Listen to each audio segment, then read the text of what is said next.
Chapter 11. Another boy's mother. Arthur's mother was English. Her name was Mrs. Milligan.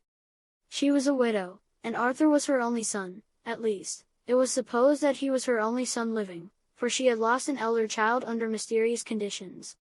When the child was 6 months old, it had been kidnapped, and they had never been able to find any trace of him. It is true that, at the time he was taken, Mrs. Milligan had not been able to make the necessary searches. Her husband was dying, and she herself was dangerously ill and knew nothing of what was going on around her. When she regained consciousness, her husband was dead and her baby had disappeared. Her brother-in-law, Mr. James Milligan, had searched everywhere for the child. There being no heir, he expected to inherit his brother's property. Yet, after all, Mr. James Milligan inherited nothing from his brother. For 7 months after the death of her husband, Mrs. Milligan's second son, Arthur, was born. But the doctors said that this frail, delicate child could not live. He might die at any moment. In the event of his death, Mr. James Milligan would succeed to the fortune. He waited and hoped, but the doctor's predictions were not fulfilled. Arthur lived. It was his mother's care that saved him. When he had to be strapped to a board, she could not bear the thought of her son being closed up in a house, so she had a beautiful barge built for him, and was now traveling through France on the various canals. Naturally, it was not the first day that I learned all this about the English lady and her son. I learned these details little by little, while I was with her. I was given a tiny cabin on the boat. What a wonderful little room it appeared to me. Everything was spotless. The only article of furniture that the cabin contained was a bureau, but what a bureau, bed, mattress, pillows, and covers combined. And attached to the bed were drawers containing brushes, combs, etc. There was no table or chairs, at least not in their usual shape, but against the wall was a plank, which when pulled down was found to be a little square table and chair. How pleased I was to get into that little bed. It was the first time in my life that I had felt soft sheets against my face. Mother Barbarians were very hard and they used to rub my cheeks, and Vitalis and I had more often slept without sheets, and those at the cheap lodging houses at which we stayed were just as rough as Mother Barbarians. I woke early, for I wanted to know how my animals had passed the night. I found them all at the place where I had installed them the night before, and sleeping as though the beautiful barge had been their home for several months. The dogs jumped up as I approached, but Pretty Heart, although he had one eye half open, did not move. Instead he commenced to snore like a trombone. I guessed at once what was the matter. Pretty Heart was very sensitive. He got angry very quickly and sulked for a long time. In the present circumstances he was annoyed because I had not taken him into my cabin, and he showed his displeasure by pretending to be asleep. I could not explain to him why I had been forced to leave him on deck, and as I felt that I had, at least in appearances, done him an injury, I took him in my arms and cuddled him, to show him that I was sorry. At first he continued to sulk, but soon, with his changeable temper, he thought of something else, and by his signs made me understand that if I would take him for a walk on land he would perhaps forgive me. The man who was cleaning the deck was willing to throw the plank across for us, and I went off into the fields with my troop. The time passed, playing with the dogs and chasing Pretty Heart. When we returned the horses were harnessed and the barge in readiness to start. As soon as we were all on the boat the horses began to trot along the towing path. We glided over the water without feeling a movement, and the only sound to be heard was the song of the birds, the swish of the water against the boat, and the tinkle of bells around the horses' necks. Here and there the water seemed quite black, as though it was of great depth. In other parts it was as clear as crystal and we could see the shiny pebbles and velvety grass below. I was gazing down into the water when I heard someone call my name. It was Arthur. He was being carried out on his board. "Did you sleep well?" he asked. "Better than in the field?" I told him that I had, after I had politely spoken to Mrs. Milligan. "And the dogs?" asked Arthur. I called to them. They came running up with Pretty Heart, the latter making grimaces as he usually did when he thought that we were going to give a performance. Mrs. Milligan had placed her son in the shade and had taken a seat beside him. "Now," she said to me, "you must take the dogs and the monkey away, we are going to work." I went with the animals to the front of the boat.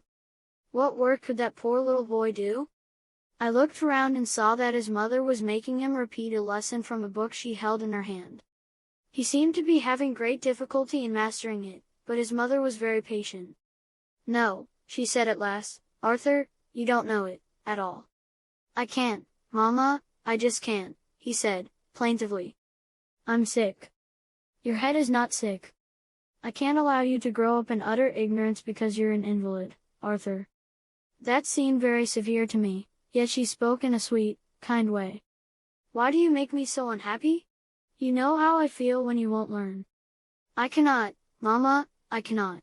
And he began to cry. But Mrs. Milligan did not let herself be won over by his tears, although she appeared touched and even more unhappy. "I would have liked to have let you play this morning with Remi and the dogs," she said, "but you cannot play until you know your lessons perfectly." With that she gave the book to Arthur and walked away, leaving him alone. From where I stood I could hear him crying. How could his mother, who appeared to love him so much, be so severe with the poor little fellow? A moment later she returned. "Shall we try again?" she asked gently. She sat down beside him and, taking the book, she began to read the fable called The Wolf and the Sheep. She read it through 3 times, then gave the book back to Arthur and told him to learn it alone. She went inside the boat. I could see Arthur's lips moving. He certainly was trying very hard. But soon he took his eyes off the book, his lips stopped moving. His look wandered everywhere, but not back to his book. Suddenly he caught my eye. I made a sign to him to go on with his lesson. He smiled, as though to thank me for reminding him, and again fixed his eyes on his book. But as before, he could not concentrate his thoughts. His eyes began to rove from first one side of the canal to the other. Just then a bird flew over the boat, swiftly as an arrow. Arthur raised his head to follow its flight. When it had passed he looked at me. "I can't learn this," he said, "and yet I want to." I went over to him. "It is not very difficult," I said. "Yes, it is, it's awfully difficult. It seems to me quite easy. I was listening while your mother read it, and I almost learned it myself." He smiled as though he did not believe it. "Do you want me to say it to you?" "You can't." "Shall I try?" "You take the book." He took up the book again, and I began to recite the verse. I had it almost perfect. "What? You know it?" "Not quite, but next time I could say it without a mistake, I believe." "How did you learn it?" "I listened while your mother read it, but I listened attentively without looking about to see what was going on round about me." He reddened, and turned away his eyes. "I will try, like you," he said, "but tell me, what did you do to remember the words?"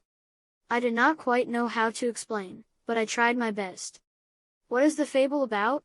I said. "Sheep?" "Well, first of all, I thought of sheep. The sheep were in a field. I could see them lying down and sleeping in the field, picturing them so, I did not forget." Yes, yes," he said, "I can see them, black and white ones. In a green field. What looks after the sheep usually?" "Dogs." "And?" "A shepherd." "If they thought the sheep were quite safe, what did they do?" "The dog slept while the shepherd played his flute in the distance with the other shepherds." Little by little Arthur had the entire fable pictured in his mind's eye. I explained every detail, as well as I was able. When he was thoroughly interested we went over the lines together and at the end of half an hour he had mastered it. "Oh, how pleased Mama will be," he cried. When his mother came out she seemed displeased that we were together. She thought that we had been playing, but Arthur did not give her time to say a word. "I know it," he cried. "Remi has taught it to me." Mrs. Milligan looked at me in surprise, but before she could say a word Arthur had commenced to recite the fable. I looked at Mrs. Milligan, her beautiful face broke into a smile, then I thought I saw tears in her eyes, but she bent her head quickly over her son and put her arms about him. I was not sure if she was crying. "The words mean nothing," said Arthur, "they are stupid, but the things that one sees. Remi made me see the shepherd with his flute, and the fields, and the dogs, and the sheep, then the wolves, and I could even hear the music that the shepherd was playing. Shall I sing the song to you, Mama?" And he sang a little sad song in English. This time Mrs. Milligan did really cry, for when she got up from her seat, I saw that Arthur's cheeks were wet with her tears. Then she came to me and, taking my hand in hers, pressed it gently. "You are a good boy," she said. The evening before I had been a little tramp, who had come on the barge with his animals to amuse a sick child, but this lesson drew me apart from the dogs and the monkey. I was, from now, a companion, almost a friend, to the sick boy. From that day there was a change in Mrs. Milligan's manner toward me, and between Arthur and myself there grew a strong friendship. I never once felt the difference in our positions. This may have been due to Mrs. Milligan's kindness, for she often spoke to me as though I were her child. When the country was interesting we would go very slowly, but if the landscape was dreary, the horses would trot quickly along the towing path. When the sun went down the barge stopped, when the sun rose the barge started on again. If the evenings were damp we went into the little cabin and sat round a bright fire, so that the sick boy should not feel chilly, and Mrs. Milligan would read to us and show us pictures and tell us beautiful stories. Then, when the evenings were beautiful, I did my part. I would take my harp and when the boat had stopped I would get off and go out a short distance and sit behind a tree. Then, hidden by the branches, I played and sang my best. On calm nights Arthur liked to hear the music without being able to see who played. And when I played his favorite airs he would call out encore, and I would play the piece over again. That was a beautiful life for the country boy, who had sat by Mother Barbara's fireside, and who had tramped the high roads with Signor Vitalis. What a difference between the dish of boiled potatoes that my poor foster mother had given me and the delicious tarts, jellies, and creams that Mrs. Milligan's cook made. What a contrast between the long tramps in the mud, the pouring rain, the scorching sun, trudging behind Vitalis, and this ride on the beautiful barge. The pastry was delicious, and yes, it was fine, oh, so fine not to be hungry, nor tired, nor too hot, nor too cold, but in justice to myself, I must say that it was the kindness and love of this lady and this little boy that I felt the most. Twice I had been torn from those I loved, first from dear Mother Barbara, and then from Vitalis. I was left with only the dogs and the monkey, hungry and footsore, and then a beautiful lady, with a child of about my own age, had taken me in and treated me as though I were a brother. Often, as I looked at Arthur strapped to his bench, pale and drawn, I envied him. I, so full of health and strength, envied the little sick boy. It was not the luxuries that surrounded him that I envied, not the boat. It was his mother. Oh, how I wanted a mother of my own. She kissed him, and he was able to put his arms around her whenever he wished, this lady whose hand I scarcely dared touch when she held it out to me. And I thought sadly that I should never have a mother who would kiss me and whom I could kiss. Perhaps one day I should see Mother Barbara again, and that would make me very happy, but I could not call her mother now, for she was not my mother. I was alone. I should always be alone. Nobody's boy.